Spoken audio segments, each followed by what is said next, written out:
Hello, and good morning, good evening, good afternoon, whatever time it is where you are. It's the next morning for me. So I'm going to just jump straight into it because there's a few things that I have on my mind, and everything is really starting to click. And I'm really grateful because I've been so tired that I'm not catching every little detail, but I'm sure that once I move into my student room and I'm closer to work and more consistent with my, like, knowing my schedule and not thinking about all the other things that I have to do, I'll start reading the scriptures more. Well, at all. Like, I haven't opened my Bible in so long. And yeah. So this morning I just wrote down some notes because there's some things that I have to hit on. So this morning I woke up from a dream very, very abruptly.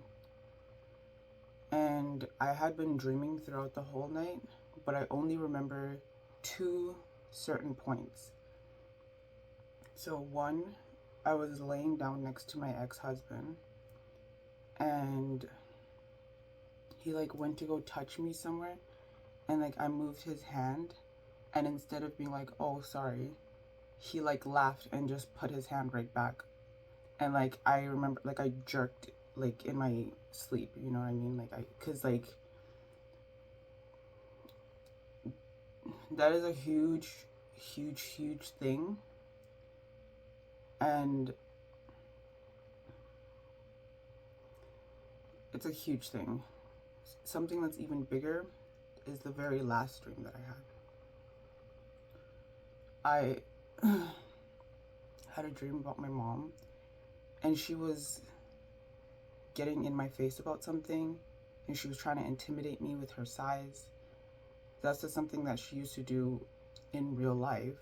She's not a tall woman, but she's bigger, and she would just throw her weight around. I've only ever had that happen with one other person. Well, technically two. With both women, both older than me, and it's that's not cute, first of all. And I can feel what you're doing, and it's gross, disgusting behavior. So she was getting in my face and trying to intimidate me, and I don't even remember what she was talking about.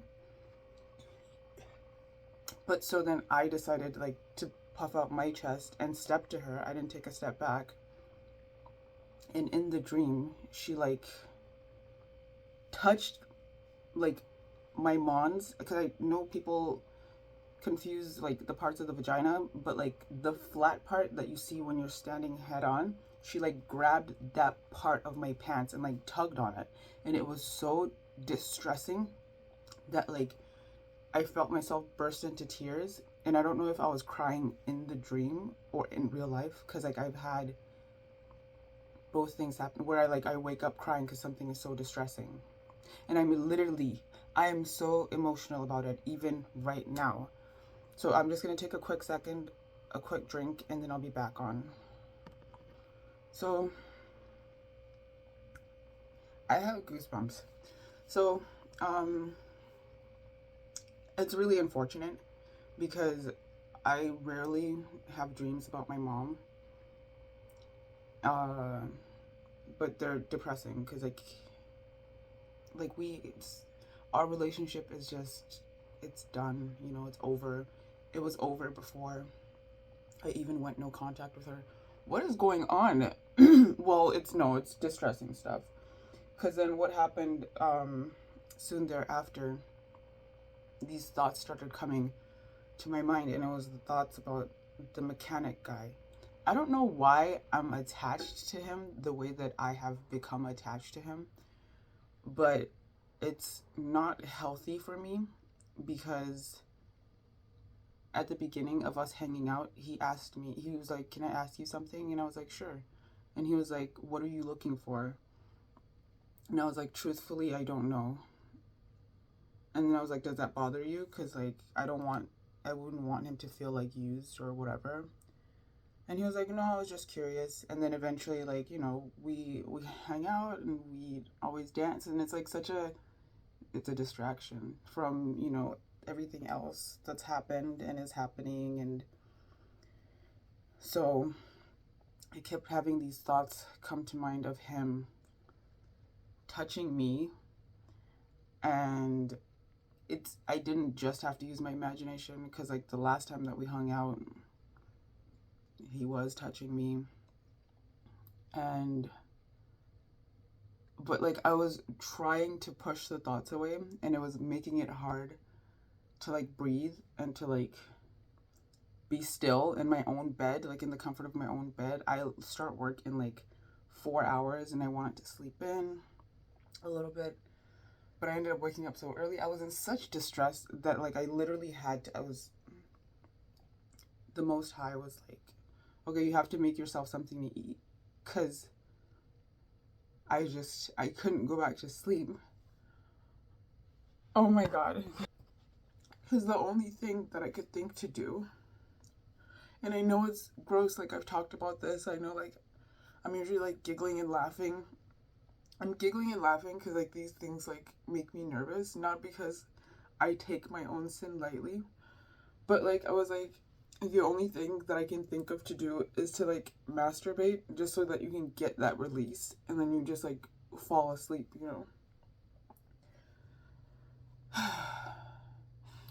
But I didn't, and instead I was just kind of like breathing through the thoughts, and like, because the thing about it is, like, when he was here and he was touching me, like, because my landlord lives upstairs, I was like, I don't want her to hear us, I didn't care if it was when Trevor and I, because like she knew that I was married, but like she had made a comment when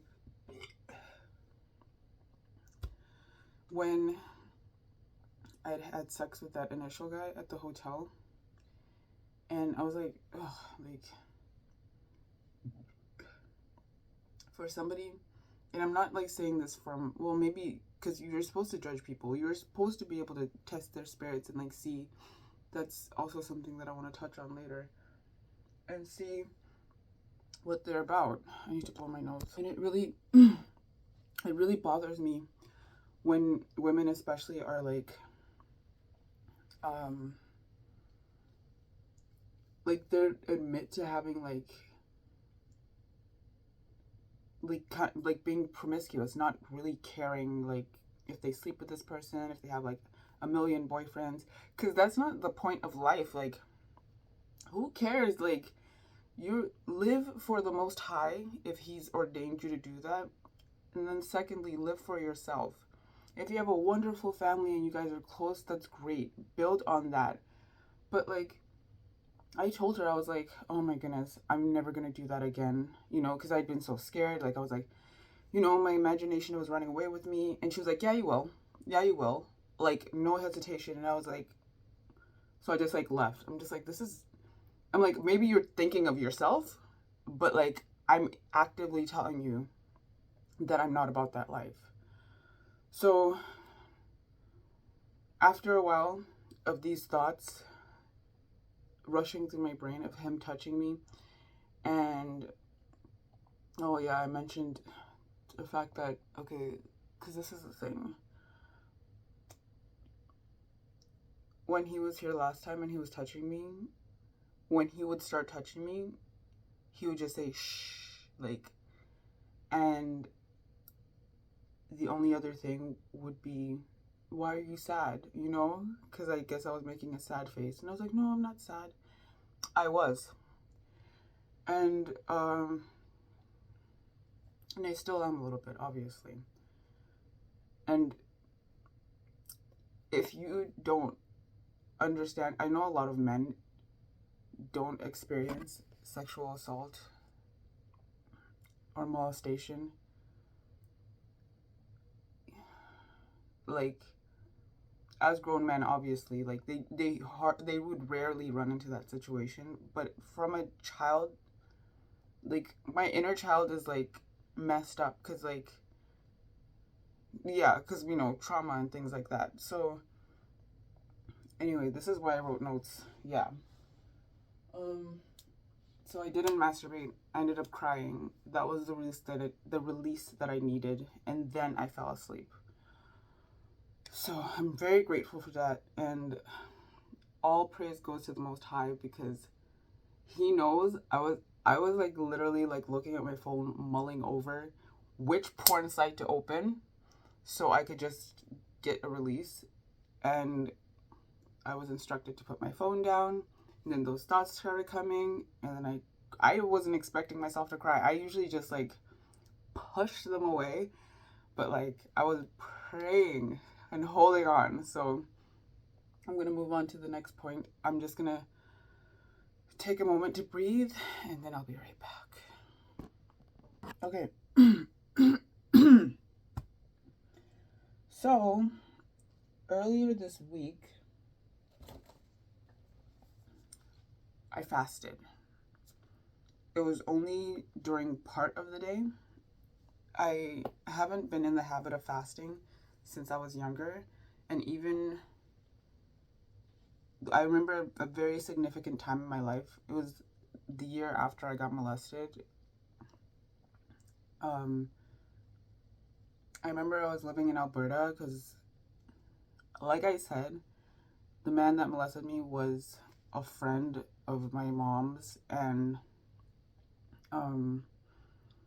to be honest, I know my mom very well. I've always empathized with her because like I could feel her like struggles and like her insecurities. I could feel all those things.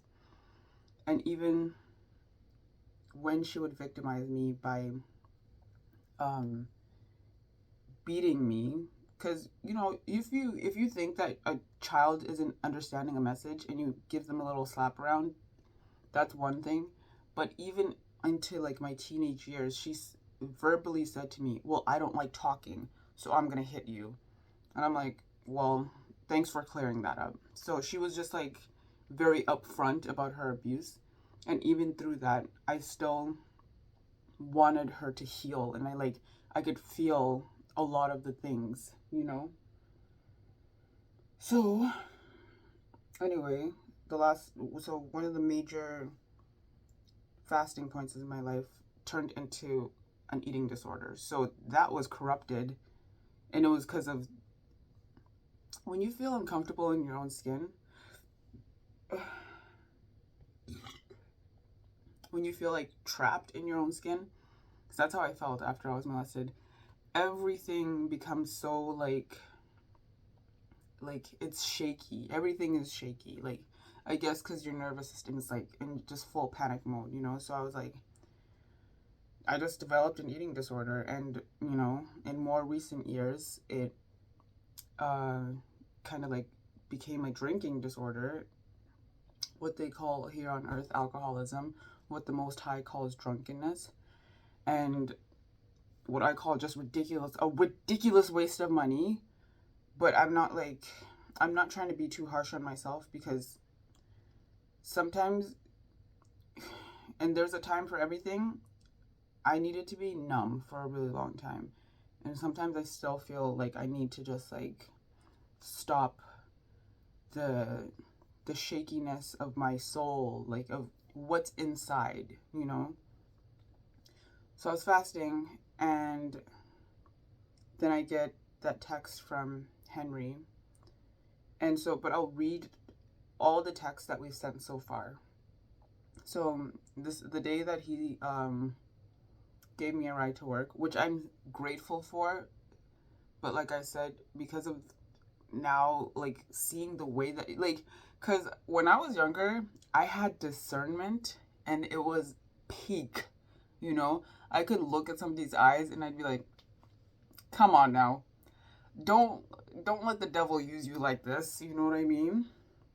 And so it's not crazy, but it's very interesting, because like I recognize that I lost it after a while, or that it like went down by a lot, and like my goodness, but it's because I was married to my husband, who I was unequally yoked with, who the Most High kept trying to remove from my life, trying to remove me from his life, trying to make me off-putting to him by being a Puritan. I wanted to wait until marriage to have sex, and this guy was like trying to climb into my head, trying to sexually, like, emotionally manipulate me, telling me nobody's ever gonna wait for you, nobody's gonna, like, as if I cared. I was like, okay, that's fine then, let's break up and you can go have sex. Like, if sex is the goal and you're not getting it from me, then why?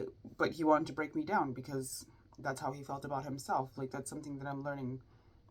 He was just so insecure, and it bothered him that I was more secure being by myself and remaining a virgin until I find the right person, if ever. Because who cares if you lose your virginity at 40? If you're like living your life, like, and you're fabulous and you're celibate and you're healthy and, like, you know, like, just a ridiculous man. But like, whatever. I have to keep it together until like the right time for us to like separate. So, Henry. Hey Henry, it's Kathleen. Thanks again. He says, hi Kathleen, it was nice meeting you. I hope everything is going on right for you at your new job. Cheers. And I say, I hope you have a good weekend. And then he was like, hi, I was beginning to wonder what happened, but sounds like you are okay. This is only one day after. You are beginning to want. Okay, I'm like, LOL, yes, I'm surviving. How about you? And he's like, I am well. You? Surviving? ... Question mark, question mark. And this is why well-timed vulnerability is important. Because even the smallest thing, these men will be like, oh, so you need... No, I don't actually need you. I'm surviving, like I said. Like, the implications are crazy. And I'm so grateful to the Most High that my discernment is becoming stronger again. Because, like, even through text, like I told you, like I said, it's an evolutionary trait. But, like, I don't think so. I think, honestly, the Most High's thoughts are higher than ours, so obviously he's made enough room for you to be able to even read a text and be like, what? So I'm like, of course, LOL, you know how it is, ... And then I was like, what are you up to tonight? Because I was curious. And then he was like, I don't even know when this message came in at 4 a.m. in the morning, like. And he was like, I don't have any tonight. Yeah, sir, because it's 4 a.m. Like, it's done. The night is over now. Like, so I was like, no worries. One of these weekends we'll hang out and go for lunch or something as a way to say thank you for him giving me a ride. That's what I was thinking in my head. You know what I mean? Conversation, get to know him, move on. And he was like, good morning, Kathleen. Sounds like a good plan. And I'm like, okay. And then he called me. For some reason, I can't remember. Well, no, I don't know why he even called me. I was like, sorry I missed your call. Talk soon. Smiley face. And he's like, it's okay. I guess you are equally busy. I was returning your previous missed calls. When did I call him? Child. Anyways, I'm just going to keep reading because... Okay, the call log is on the phone that I'm using right now. So if I did call him, I don't know why. I think after... Like, I had asked my ex-husband for a ride. He couldn't. And Henry did say, like, when he first gave me a ride, he was like, if anytime you need, you know, anything, just, like, call me. So, like, whatever. Maybe I was trying to reach out. Because even the other day, I asked my landlord, I was like, look, I'm tired. Like, and, like, I just need a ride to work. I don't need a ride from work or anything like that. She was like, yeah, no problem. So, like, I'm grateful, and I ask for help now. So, like, you know, that's not a problem for me anymore. I'm going to stop this one, but I'm going to, like, get right back into it. I'm going to have to make a part 2.